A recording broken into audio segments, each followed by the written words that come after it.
এইভাবে চলতে থাকে তাহলে খাদ্য সংকট দেখা দেওয়ার সম্ভাবনা উড়িয়ে দেওয়া যায় না।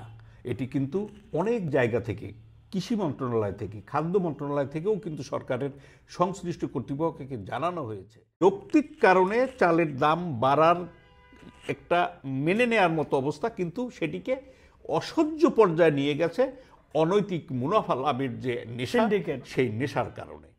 মানুষ যদি সংস্কারে বিরক্ত হয় তাহলে আপনি এই সংস্কার কার জন্য করবেন এবং কি সংস্কারটা করবেন? আপনি 31শে ডিসেম্বর পর্যন্ত সময় দিয়েছিলেন, একটি কমিশনও তাদের প্রতিবেদন সাবমিট করতে পারেনি। শিক্ষার্থীদের হাতে বই পৌঁছায়নি, কবে নাগাদ পৌঁছাবে উপদেষ্টা মহোদয় নিজেও জানেন না। এটি অত্যন্ত লজ্জাজনক এবং হতাশাজনক মন্তব্য এবং বক্তব্য।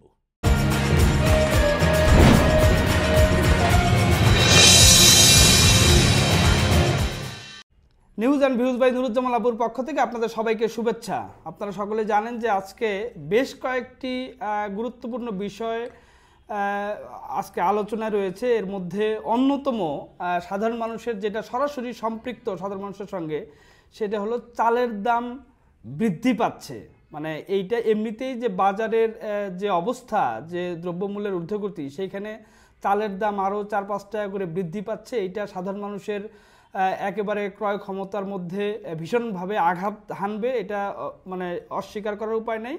এইটা একটা বিষয় আমরা আলোচনা করব। একই সঙ্গে আজকে যে শিক্ষা উপদেষ্টা তিনি বলেছেন, যেটা আমরা বিগত বহুদিন ধরে, বহু বছর ধরে 1 তারিখে 1 জানুয়ারি সকল শিক্ষার্থীদের হাতে নতুন বই পৌঁছে দেওয়ার যে রেওয়াজটা ছিল, সেইটা এবার এমনভাবে বিঘ্ন হয়েছে, যে এখন শিক্ষা উপদেষ্টা তিনি আজকে সচিবালয়ে বলেছেন যে তিনিও জানেন না কবে নাগাদ সব শিক্ষার্থীরা বই হাতে পাবে।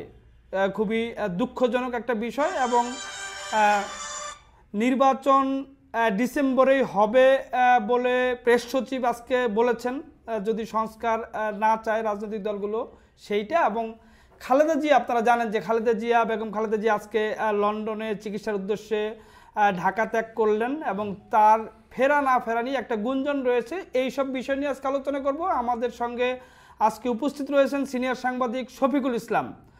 শফিক ভাই, আপনাকে স্বাগতম। আমরা বিস্তারিত আলোচনায় চলে যাব। তবে বিস্তারিত আলোচনায় যাওয়ার আগে আপনাদের সকলের কাছে request, news and views by Nuruzzaman Abu আমার একটি ইউটিউব চ্যানেল। আমাদের আলোচনা বিশ্লেষণ যদি আপনাদের ভালো লাগে তবে অবশ্যই একটা সাবস্ক্রাইব করবেন এবং লাইক, কমেন্টস ও শেয়ার করতে পারেন। যদি ভিন্ন মত থাকে তবে কমেন্টস অপশনে জানাতে পারেন। শফিক ভাই, যেটা দিয়ে শুরু আমরা করতে চাচ্ছি, যে এমনিতেই যে দ্রব্যমূল্যের যে ঊর্ধ্বগতি, সাধারণ মানুষের ত্রাহি অবস্থা, নাভিশ্বাস, বাজারে গেলে একেবারে ধরেন কোনো কিছু ছোঁয়া যায় না এরকম অবস্থা। কিছু শীতকালীন সবজির দাম হয়তো কমেছে, কিন্তু অন্যান্য যে পণ্য সামগ্রী সেগুলো তো এখনও সেই আগের মতোই। এর মধ্যে চালের দামটা বৃদ্ধি পাচ্ছে। এইটা কেমন প্রভাব ফেলবে জনগণের উপর এবং কেন বৃদ্ধি পাচ্ছে? মানে এইটা সরকার নিয়ন্ত্রণ করতে পারছে না কেন? আর সরকারের পক্ষ থেকে একটা ঘোষণাও দিয়েছে যে ওএমএস বৃদ্ধি করবে। ওএমএস দিয়ে কি এই 18 কোটি মানুষের এই মানে চালের সরবরাহ পূরণ করা সম্ভব? ধন্যবাদ আপনাকে। যে এটি স্বাভাবিক যে গত কয়েক মাস ধরে চালের দাম বাড়ছে। তার প্রধান কারণ হচ্ছে চালের উৎপাদন খরচ বাড়ছে। সরকারের হিসাবেই আছে যে উৎপাদন খরচ 12% বেড়েছে।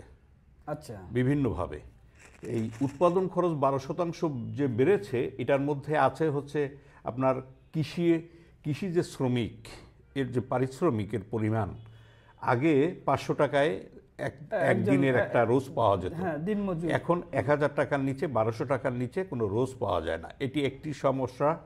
আরেকটি সমস্যা হচ্ছে আপনার পরিবহন কস্ট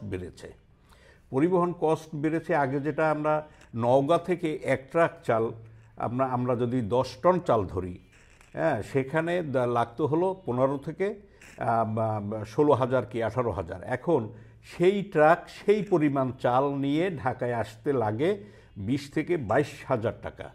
তো এগুলো এই উৎপাদন খরচ বেড়েছে। উৎপাদন খরচ বাড়ার ফলে চালের দাম বাড়ছে, এটি একটি স্বাভাবিক প্রক্রিয়া। এর সঙ্গে আরও আছে, সেটি হচ্ছে যে সরকার এই দাম কমানোর জন্য আমদানির একটা সিদ্ধান্ত নিয়েছে।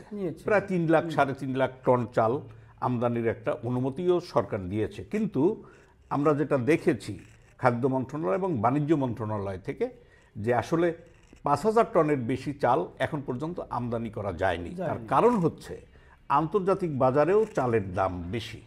ফলে যে দামে বা আমদানিকারকরা চালটা আমদানি করার পর বাজারে যেটা ছাড়বে, যে দামে ছাড়বে, সেটিতে এবং দেশে যে চালটা আছে সেই দামের মধ্যে খুব একটা ফারাক নাই, তফাৎ খুব একটা বেশি থাকবে না। ফলে আমদানিকারকরা আমদানি করার উৎসাহটি হারিয়ে ফেলেছে।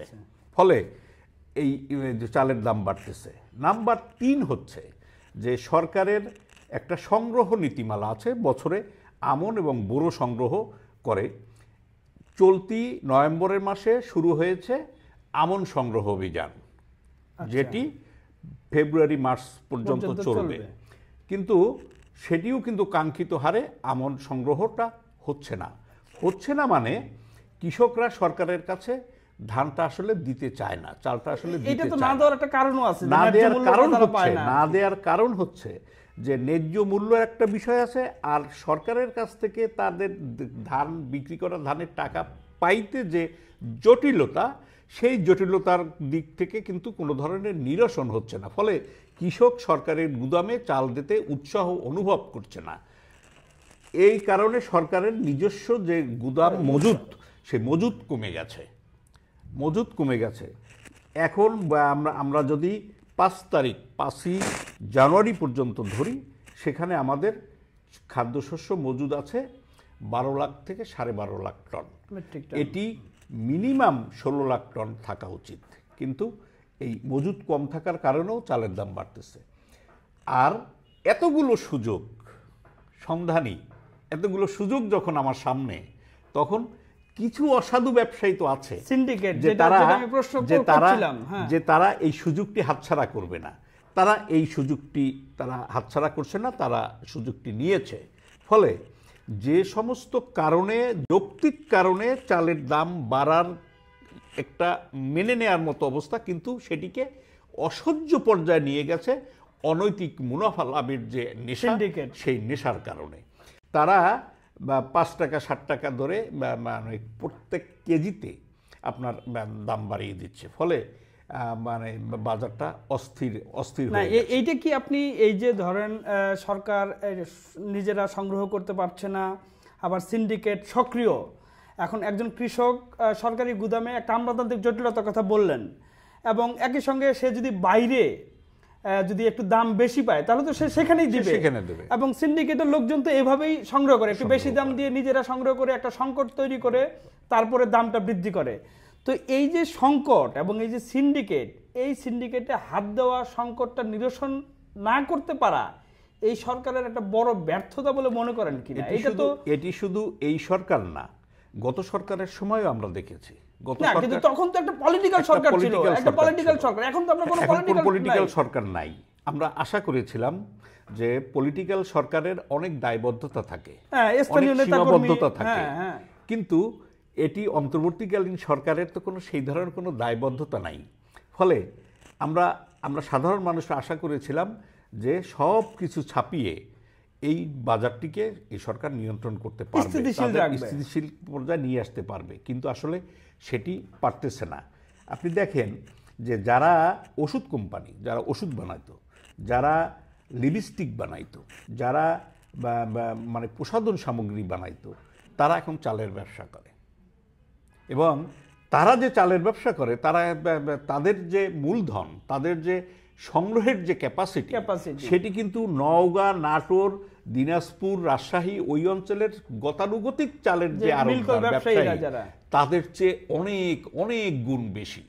ফলে তারা যখন কেনার জন্য, ধান বা চাল কেনার জন্য বাজারে নামে, তখন কিন্তু বাজারে একটা আলোড়ন সৃষ্টি হয়।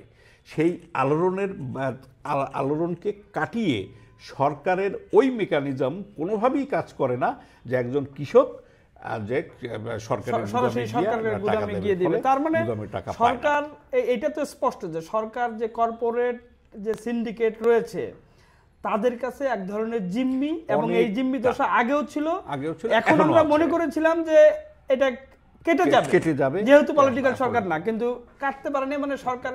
আচ্ছা, তার মানে কি এই সামনের দিনগুলিতে এটা সরাসরি জনগণের উপর একটা অবশ্যই যদি এইভাবে চলতে থাকে তাহলে খাদ্য সংকট দেখা দেওয়ার সম্ভাবনা উড়িয়ে দেওয়া যায় না। এটি কিন্তু অনেক জায়গা থেকে, কৃষি মন্ত্রণালয় থেকে, খাদ্য মন্ত্রণালয় থেকেও কিন্তু সরকারের সংশ্লিষ্ট কর্তৃপক্ষকে জানানো হয়েছে। তারা কিন্তু যখন এই আশঙ্কার কথা তারা জানিয়েছে যে খাদ্য সংকট সৃষ্টি হতে পারে, তৈরি হতে পারে, এই কারণে সমাজে একটা অস্থিরতা তৈরি করতে পারে, অশান্তি বিরাজ করতে পারে, সেই কারণে কিন্তু সরকারের তরফ থেকে ওএমএস কার্যক্রম চালু করার একটা কর্মসূচি নিয়েছে। ওএমএস দিয়া 18 কোটি মানুষের এই চাহিদা পূরণ করা কোনোভাবেই সম্ভব না।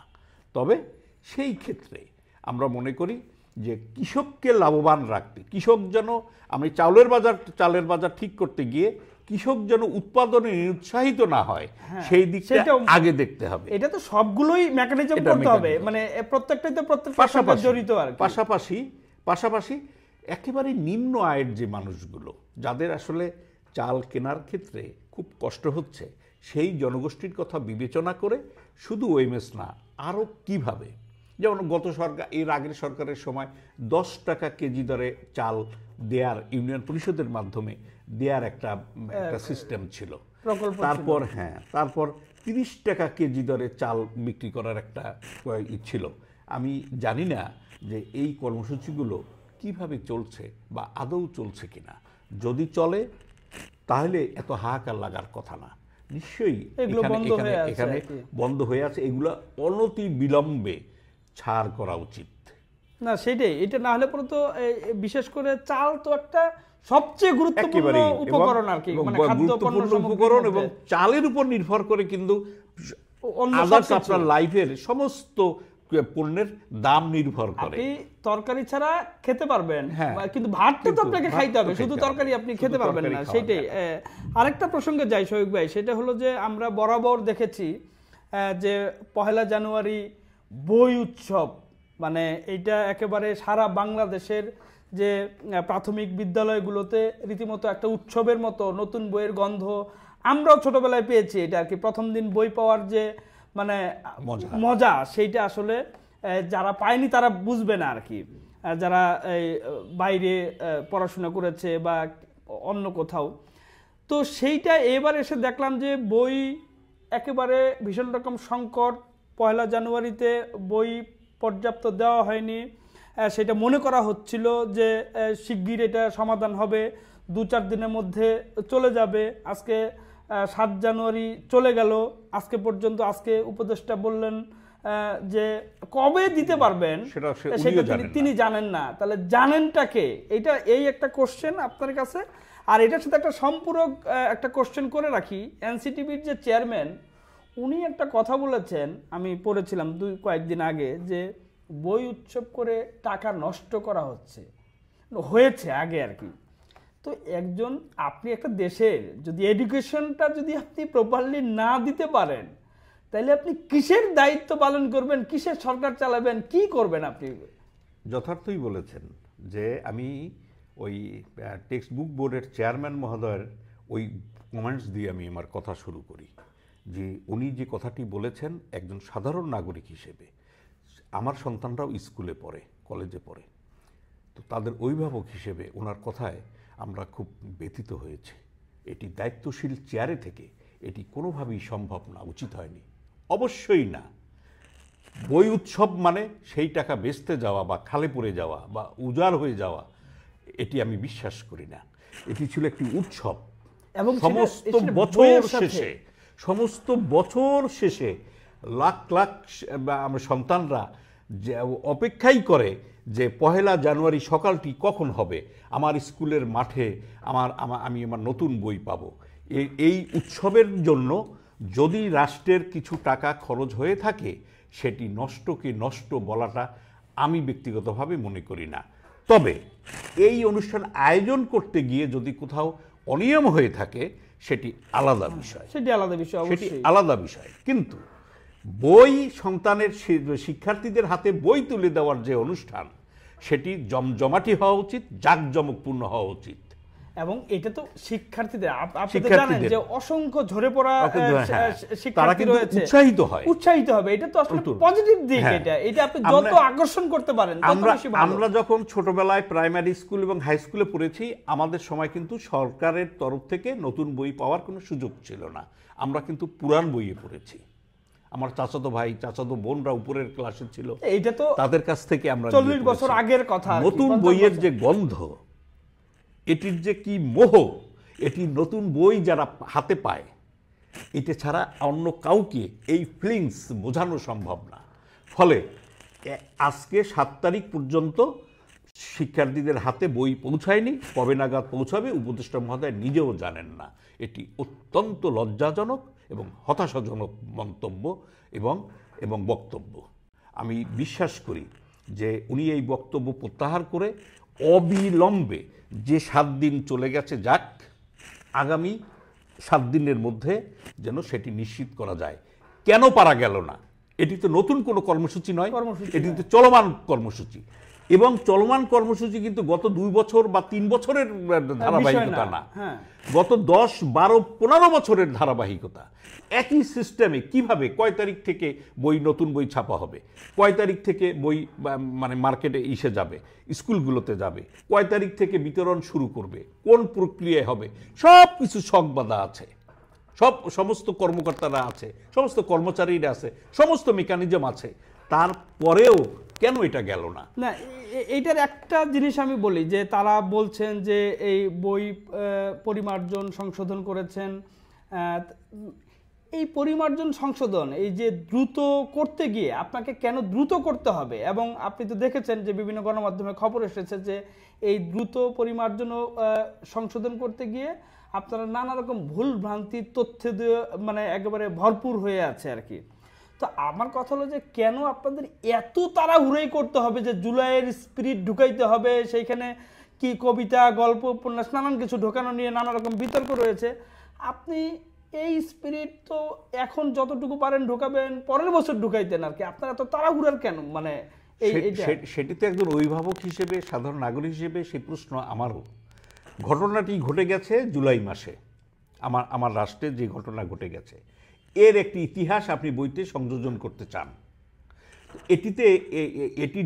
এটি সংযোজন করতে গিয়ে এত তাড়াহুড়ার কিছু না। কারণ বাংলাদেশের 18 কোটি মানুষ জুলাইতে ঘটে যাওয়া ঘটনা ডিসেম্বরে ভুলে যাবে, আর আপনার দেওয়া বই পড়ে আমাকে সেই জুলাইয়ের ঘটনা মনে করতে হবে এমনটি মনে করার কোনো কারণ নাই। কারণ জুলাই আগস্টে যে ঘটনা বাঙালি জাতির বুকের উপর দিয়ে বয়ে গেছে, এটি মনে থাকবে অনেক দিন। আপনি বইতে সংযোজন করলেও মনে থাকবে, সংযোজন না করলেও মনে থাকবে। কারণ এটি একটি ইতিহাসের ধারাবাহিকতা।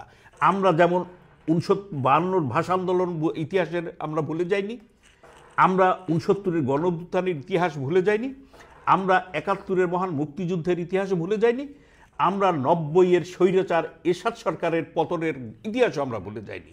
যদি সেগুলো মনে থাকে, নিশ্চয়ই আমাদের এই প্রজন্ম এবং পরের প্রজন্মের কাছেও এই 24-এর এই আন্দোলনের মুছে যাওয়া, ভুলে যাওয়া, এই আশঙ্কাটা আপনাদের মাথায় এলো কি করে যে এটি ভুলে যেতে পারে?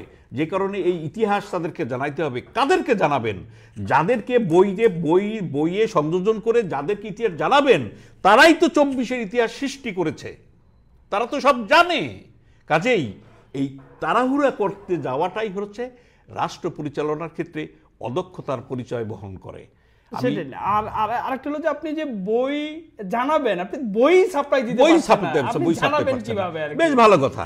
আপনি এই ইতিহাস আপনি কোথায়, কোন পাঠ্যে ঢুকাবেন? নিশ্চয়ই অঙ্ক বইয়ে না, নিশ্চয়ই ইংরেজি বইয়ে না, এটি সমাজবিজ্ঞান, রাষ্ট্রবিজ্ঞান, ইতিহাস, এই জায়গাটায় আপনি শিক্ষার্থীদের হাতে অঙ্ক বইটি পৌঁছে দিতেন, আপনি শিক্ষার্থীদের হাতে ইংরেজি বইটি পৌঁছে দিতেন, আপনি শিক্ষার্থীদের হাতে ধর্ম বইটি পৌঁছে দিতেন। তারপরেও শিক্ষার্থীরা একটা ইসের মধ্যে থাকতো, কাজের মধ্যে থাকতো। 1 তারিখ থেকে সমস্ত স্কুল তারা শিক্ষার্থীরা রেজাল্ট পেয়েছে এবং তারা স্কুলে যাচ্ছে। দুঃখজনক যে আপনিও দেখবেন, আমিও দেখব, শিক্ষার্থীদের কাঁধে ব্যাগ নাই, হাতে বই নাই, তারা খালি হাতে যায়, খালি হাতে চলে না। আসে। এই যে আমি একেবারেই যে আমাদের আরেকজন সিনিয়র সাংবাদিক মাহমুদ মঞ্জুর তার সন্তানের কথা বললেন যে আমার সন্তান গিয়ে কাগজ আর কলম নিয়ে বসে থাকে, তার হাতে কোনো বই নাই, এখনো বই পায়নি আর কি। এটা আসলে এইটা কি পুরো সরকারের একটা মানে বড় রকমের অদক্ষতা এবং ব্যর্থতাও বলবো আর কি, ব্যর্থতা এবং অদক্ষতা। এটি একটি মৌলিক কাজ। বছরের প্রথম দিন, প্রথম মাসে, প্রথম সপ্তাহে শিক্ষার্থীদের হাতে বই তুলে দেওয়া সরকারের একটি প্রথম কাজ দাঁড়িয়েছে।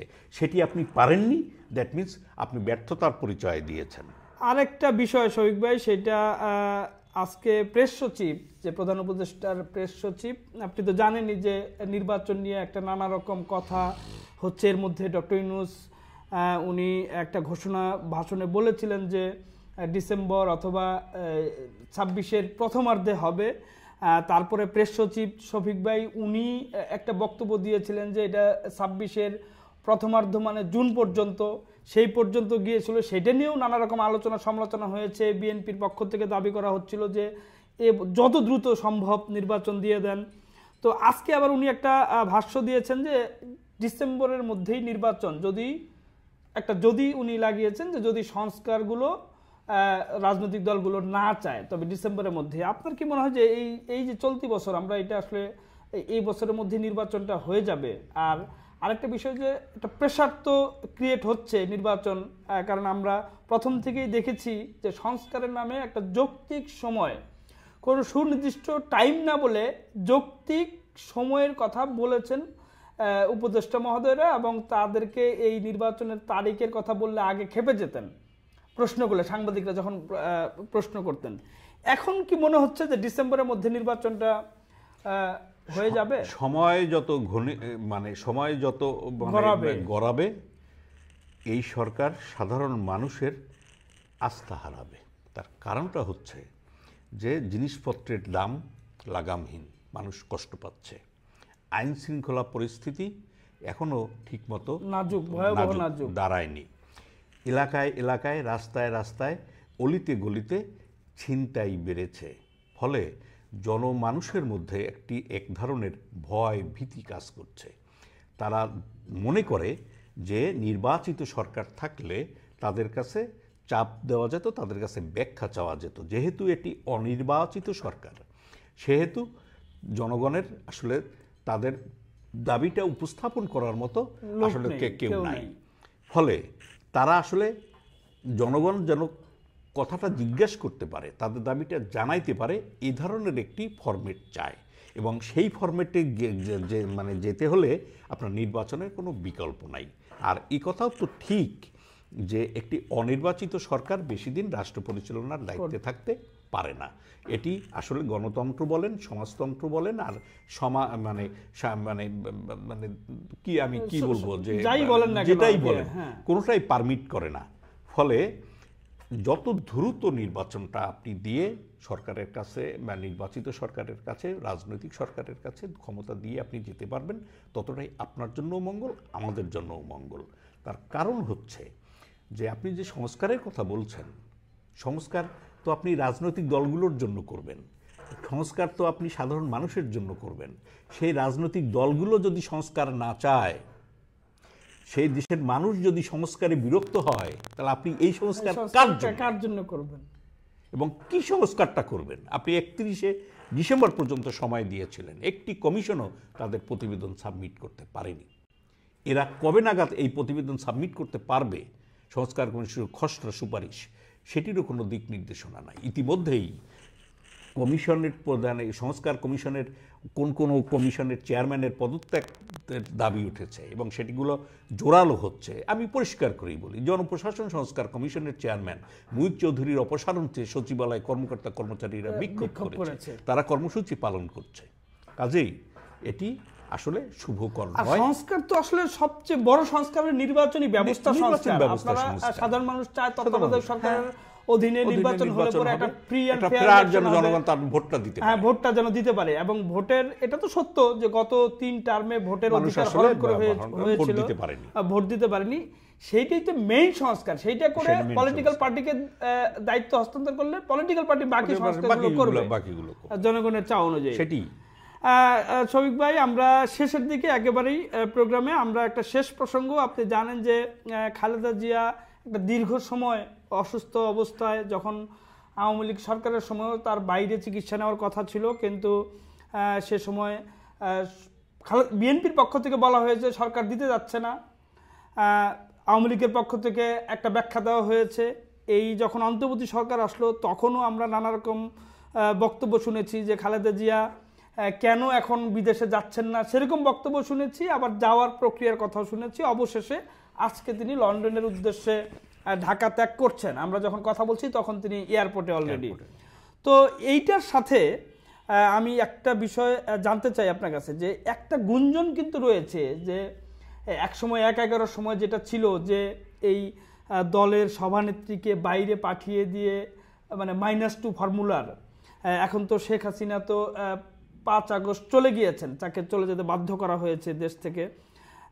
এখন খালেদা জিয়া চলে গেলে তাকে আর ঢুকতে দেওয়া হবে না। ইতিমধ্যে আরেকটা বিষয় যুক্ত করি যে এই অন্তর্বর্তী সরকারের সময়ে মনে করা হচ্ছিল যে সবাই বাইরে যারা ছিল দেশ থেকে পালিয়ে বা অন্য দেশে আশ্রয় নিয়ে সবাই দেশে ফিরেছেন, বলা হচ্ছিল যে তারেক রহমানও ফিরবেন, কিন্তু এখন পর্যন্ত কিন্তু তারেক রহমান ফেরেননি দেশে। সেরকম একটা ব্যাখ্যা বিএনপির পক্ষ থেকে দেওয়া হয়েছে যে কেন তিনি ফিরছেন না, তার মামলাগুলো। এই যে খালেদা জিয়ার চলে যাওয়া, এই যে গুঞ্জন তাকে আর ফিরতে দেওয়া হবে না, এটা কি সত্য বলে মনে করেন? আপনার কি মনে হয়? আমি প্রথমটি বলি যে বেগম খালেদা জিয়ার শারীরিক যে অবস্থা, তাতে তার বাইরে চিকিৎসা নেওয়ার প্রয়োজন ছিল অনেক আগের। দলের পক্ষ থেকে, বেগম খালেদা জিয়ার পরিবারের পক্ষ থেকেও সেই সরকারের কাছে সেই আবেদনটি করা হয়েছিল, কিন্তু আইনের দোহাই দিয়ে, আদালতের দোহাই দিয়ে গত সরকার বেগম খালেদা জিয়াকে দেশের বাইরে মানে চিকিৎসা নেওয়ার জন্য বাইরে সুযোগ দেয়নি, ফলে উনি যেতে পারেননি। ফলে ওনার বাইরে চিকিৎসা নিতে যাওয়াটা ছিল খুব প্রয়োজন।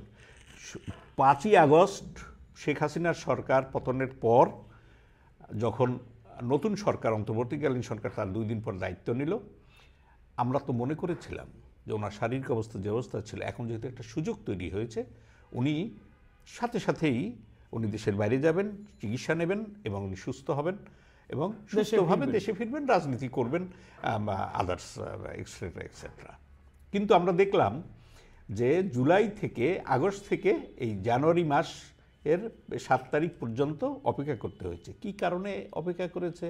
শারীরিক অবস্থা কি এই কয়েকদিনের মধ্যে খুব ডেভেলপ করে ফেলেছে যে আর চিকিৎসা নেওয়ার বাইরে যাওয়ার প্রয়োজন নাই?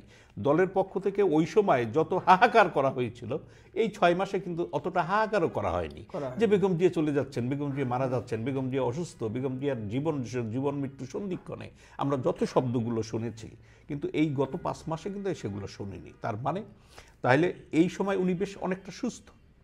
তাহলে কি কারণে উনি এতটা সুস্থ হয়ে গেলেন? তাহলে কি ওই সময়ের যে তথ্যগুলো দেওয়া হয়েছিল সেগুলোর মধ্যে কোনো ভুল ছিল কিনা, এটি ওনারাই ভালো জানেন। যাই হোক, উনি চিকিৎসার কথা বলে উনি দেশের বাইরে যাচ্ছেন এবং উনি লন্ডনে যাবেন, যেখানে ওনার ছেলে আছে, ছেলের বউ আছে এবং ওনার নাতিনাতকুর আছে। আমি তো মনে করি যে সেখানে চিকিৎসার পাশাপাশি পরিবারের সদস্যদের সঙ্গে যখন সময় কাটাবেন, তিনি অনেকটাই সুস্থ হয়ে যাবেন, দেশে ফিরে আসবেন এবং সেখান থেকে আমেরিকা যাওয়ার কথা। ওখান থেকে আমেরিকাও হয়তো উনি যাবেন, যেখানেই যাক, উনি সুস্থ হয়ে, মোটামুটি সুস্থ হয়ে উনি দেশে ফিরে আসবেন, এটি আমি মনে করি। আর ওই যে -2 এর ফর্মুলা বললেন, সেই প্রেক্ষাপট এখন আর নাই, এটি মনে করার কোনো কারণ নাই। কারণ বিএনপি হচ্ছে একটি বড় রাজনৈতিক দল।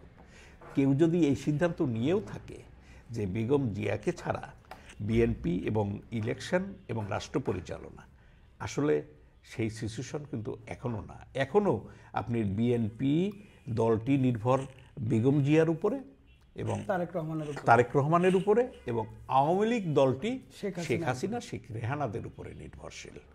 এটিকে, এই দুজনকে বাদ দিয়ে বাংলাদেশে তৃতীয় কাউকে দিয়ে এই দুটি দল পরিচালনা করা আসলে সেই রকম ফিল্ড এখনও তৈরি হয়নি, এবং এই দলের সমর্থক নেতাকর্মীরা মানসিকভাবে তারা প্রস্তুত না।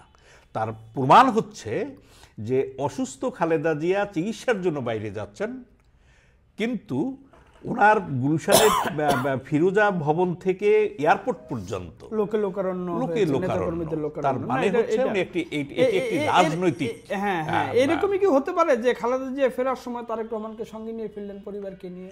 সেটি আসলে ওরা কি করবেন, মামলাগুলো কিভাবে ফেস করবেন, সেটি আসলে মামলা তো তাকে ফেস করতে হবে, ফেস করতে হবে, এটা আইনি এবং প্রক্রিয়ার এটা মধ্যে আইনি দিয়ে- প্রক্রিয়া, প্রক্রিয়ার মধ্যে এবং যেতে হবে। যে আইনের উনি আটকে আছেন সেই আইনগুলো তো আসলে ডিনাই করে, অগ্রাহ্য করে উনি চলে আসবেন, আর দেশের একটি সরকার, বিদ্যমান সরকার সেটিকে তাকিয়ে তাকিয়ে দেখবেন, এটি মনে করার আসলে কোনো না, কারণ এটার নেই। একটা ক্লু আমি আপনাকে দিয়ে দেই যে সম্প্রতি ওনার বিরুদ্ধে, তারেক রহমানের বিরুদ্ধে চাঁদাবাজি মামলার হাইকোর্টের যে খালাস দিয়েছিল সেইটার বিরুদ্ধে কিন্তু লিভ টু আপিল করেছিল Government, সরকার পক্ষ, মানে সরকার লিভ টু আপিল করেছে, যদিও সেটা পরের আপিলের শুনানিতে সেটা খারিজ হয়ে গিয়েছে, কিন্তু যে সরকার পক্ষ যে আপিল করেছে এইটা দুটো বিষয় ইঙ্গিত করে, একটা হলো যে আটকানো, আর একটা হলো যে আইনি প্রক্রিয়া শেষ পর্যন্ত যাওয়া। আর রাষ্ট্রপক্ষ আপিল করলে শেষ পর্যন্ত চলে গেল, তাহলে আর কোনো কিছু থাকলো না আর কি। সেরকম কোনো কিছু কি মনে হয় সেটি কিনা? তো একটি কারণ আছেই, যেন কেউ বলতে না পারে যে আইন নিজের হাতে নিয়ে উনি এই আইনকে অগ্রাহ্য করে এটা করেছে। উনি সর্বোচ্চ আদালতের সর্বোচ্চ সুযোগটি উনি নেবেন, যেমন রাষ্ট্র আপিলও করেছে, আবার আদালত খারিজও করেছে। তার মানে আপনার আমার এখানে বলার আসলে কিছু নাই, আদালত এটিকে গ্রহণ করেনি। না, সেটাই শহীদ ভাই, আমরা আজকে আর বাড়াচ্ছি না। দর্শক মণ্ডলী, আমরা আসলে চাই, যেটি মূল আলোচনা আমরা করলাম, যে আসলে জনগণ, আমরা যারা সাধারণ জনগণ, আমাদের আসলে নাগালের মধ্যে নিত্য প্রয়োজনীয় যে পণ্য সামগ্রী সেটা ক্রয় ক্ষমতার মধ্যে সেইটা এনশিওর করা সরকারের মানে প্রধান দায়িত্ব হওয়া উচিত ছিল, কিন্তু সরকার আসলে সেটা পুরোপুরি ব্যর্থ হয়েছে। যে লাগামহীন, শফিক ভাই বললেন যে লাগামহীন দ্রব্যমূল্যের ঊর্ধ্বগতি, সেটাতে নাভিশ্বাস প্রতিটি মধ্যবিত্ত, নিম্নবিত্ত এবং যারা আসলে করাপশনের টাকা বা ঘুষের টাকা দিয়ে বাড়ি গাড়ি করেছেন তারা হয়তো এটা বুঝবেন না, কিন্তু সাধারণ মানুষ, খেটে খাওয়া মানুষ এটার আসলে হারে হারে টের পাচ্ছেন যে কিভাবে তাদের দিনাতিপাত করতে হচ্ছে। আর একই সঙ্গে আরেকটা গুরুত্বপূর্ণ মৌলিক বিষয় শিক্ষা, যেটা মৌলিক অধিকার, সেইটাতে যে সরকারের অদক্ষতা এবং ব্যর্থতা, সেইটা আসলে দ্রুত নিরসন করে, শফিক ভাই বললেন যে নিরসন করে দ্রুত শিক্ষার্থীদের হাতে বই পৌঁছানোটা একটা প্রায়োরিটি বেসিস এটা করা উচিত। শিক্ষা উপদেষ্টাদের এরকম বলা উচিত না যে কবে বই যাবে আমার জানা নেই। এটা খুবই জাতির জন্য আসলে খুবই দুর্ভাগ্যজনক বিষয় আর কি। আপনাদের সকলকে ধন্যবাদ। আজ এ পর্যন্তই। সবাই ভালো থাকবেন, সুস্থ থাকবেন। News and views by Nuruzzaman আবুর পক্ষেই সাথেই থাকবেন। সবাইকে ধন্যবাদ। আল্লাহ হাফেজ। শফিক ভাই, আপনার ধন্যবাদ। আপনাকেও অনেক ধন্যবাদ।